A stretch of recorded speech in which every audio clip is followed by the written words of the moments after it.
Today, we become legends. Today's Titan Talk was pretty Q&A heavy, as a lot of stuff coming in OB5 was already revealed either on Monday or via the flash test that went on yesterday. There should be another flash test today as this video goes out if you're interested in trying out Barry or the other new changes, but without further ado, let's jump in with today's Titan Talk recap. The HUD editor that's coming in OB5 will actually be for both PC and console, not just for PC as they previously stated on the Titan Talk. So console players, don't worry, HUD editor is coming for you as well. They mentioned the inbound tournament that will be going on this weekend, which will be streamed on his Twitch with a $9,000 prize pool subsidized by Hi-Res with a bunch of high-profile players in it, so definitely check that out if you're hankering for some pro Smite content. Full patch notes for OB5 should come sometime later this week, and Monday's show will probably go over them. Baldred's ultimate is going to be getting a small change where you can adjust your aim during the charge up, allowing you to actually hit enemies that are in close range, because that was definitely a problem before. They also mentioned that their current plan is to release a brand new Smite 2 god every 12 weeks now instead of every 8 weeks, which allows them to get one classic god for each role in between the new Smite 2 gods. The aspect changes coming to OB5 were mentioned a little bit. They said Sobek and Fenrir are getting aspect changes, and we also saw Mordred's aspect on the PTS as they are folding his existing aspect into his base kit, and his new one reduces his cooldowns every basic attack with his 2 active, but the 2 no longer provides protections or attack speed. They mentioned Loki and Herc aspects as well. They said they're looking into Loki aspect, but it won't be changed in OB5, and apparently Herc aspect is actually higher win rate than non-aspect, though that could be partially due to the low pick rate or something, so it seems like they're not looking at Herc aspect for changes. Someone mentioned the Egyptian Pantheon background for god screens that was available on the PTS a while back, and they basically said they do plan to do those at some point, but that background was more of just a tech test and not really a final version of what they want to do. But yeah, Pantheon specific backgrounds for the god screen will be coming at some point. The new skins that will be coming in OB5 are Court Archer Cupid, Court Charmer Aphrodite, and Gentleman Ra as cross-gen skins, as well as the new Aladdin skin, the ninja one that was showcased on the last talk. Kilgoon also said he believes there's a couple of classic skins coming in this update as well, but they weren't sure exactly which ones. Matchmaking was of course mentioned, as it always is, and they basically just said Max will be on the show on Friday to discuss more about this stuff, and I'll be covering that one, of course. It should be a pretty interesting edition, so be sure to subscribe to the channel if you want to catch my coverage of that as it drops. Someone asked about doing polls for which classic skins just come back, but they mentioned that polls don't work super well because by the time the skin is actually done after the poll is completed, the poll is long since over and people aren't really excited about it anymore due to the lag time. Missing cross-gen and Divine Legacy skins were mentioned, and they said they've been doing some work to make it a bit better, but the go-to fix right now is just to log into Smite 1 and then back into Smite 2. That fixes it in most cases, and if it doesn't, you can submit a ticket via the website. They did mention that Refer a Friend could be coming soon as the backend that Smite is built on, which is called Rally Here. They're adding it as functionality to the backend, and they mentioned that exclusive skins are also coming for Refer a Friend. Thor's ultimate might be getting a change in OB5, and if not, then soon to give it slightly less reaction time, but not quite as little as it had in Smite 1, so sort of finding an in-between between Smite 2 and Smite 1 Thor ult. They didn't want to go entirely back to the Smite 1 version because of how hard that is to react to when,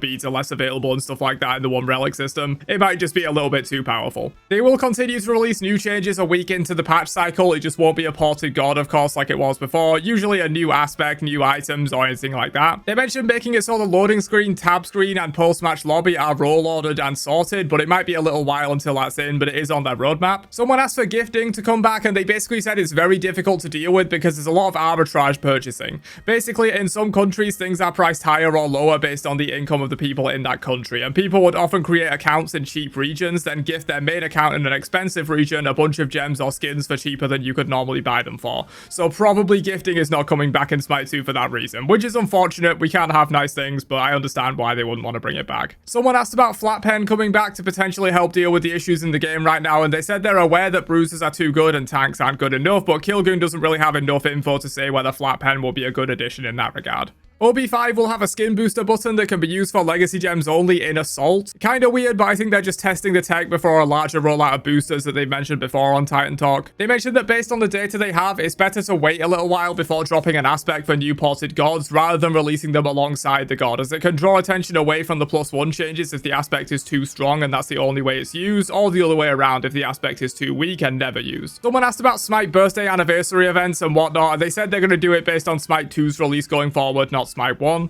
They also said they're working on an API so that people can pull information from the game for websites and stuff like that, such as ban rates, but it will probably be a while out for that kind of stuff. But of course, at the moment, we have Tracker GG, which has direct access to the Rally Here backend, which obviously regular people can't have access to that stuff, but Tracker GG is a good way to do that at the moment. They talked a little bit about their expectations for full release of the game, and of course, they weren't very specific with it, but they basically said that some key features that they want are missing, as well as a level of polish for existing features that just isn't there yet, so the beta tag will be staying for a good while. They also said no timeline on an official release or anything like that, but you know, we would expect it probably to be in January, as it usually would have been for a Smite 1 season, but that's just entirely my speculation. They said no official timeline for a full release yet. Just so I can get it into the thumbnail, someone asked about censoring the game due to sexually suggestive gods like Neith and Aphrodite, and they basically said they're okay with it as it currently is, as it represents the historical precedent of these gods, and the game is rated T for teen and isn't intended to be played by very young audiences. Someone asked about aim assist for controllers, and they basically said that aim assist as it currently exists in a lot of games wouldn't actually be that useful for Smite, because you often have to lead your targets due to most things being projectiles, or you might not want to aim directly at the god for various reasons. But they did mention it could be possible with a modified aim assist system that takes into account projectile speed and stuff like that, but not likely. A wider assault map is still being discussed internally, probably not a new map anytime soon, but they might be able to widen the current map with a few changes. Someone asked about deprioritizing all new gods to port more Smite 1 gods, and they mentioned there's always been people on both sides of this debate, and it's a tough balance to make, but they feel like they're at a reasonably good level at the moment, with 5 ported gods for every 1 brand new god. They mentioned there is a cap on how many Wandering Market coins you can have, and it's currently set at the amount it takes to buy an entire market. So you can save up enough to buy the entire next market, but once you do that, you'll have to grind it up again. Also, it's been mentioned before, but the Wandering Market collections will be every 8 weeks, and we currently have 4 weeks of the current Wandering Market left. So the next one should be in OB7. Someone asked about bringing class tags back, and they basically said they don't want to limit the flexibility of the game and its roles by encouraging players to just play warriors in solo or mages in mid, so class tags almost certainly aren't coming back. They mentioned some Conquest map updates coming in OB5, which we did get a chance to see on the PTS, such as the new flooring around towers and a few new decoration pieces. They basically said they plan to continue with small additions like this to the current map as they're ready, but of course there will be a brand new map at some point in the future like Smite 1 got with new seasons. The item store changes, such as remembering what tier 3 you are buying, clicking on empty slots to open up that category, etc., should be in OB5 for both PC and console. They also mentioned that multi-selecting categories should be in fairly soon, such as filtering for physical defense and cooldown on the same item.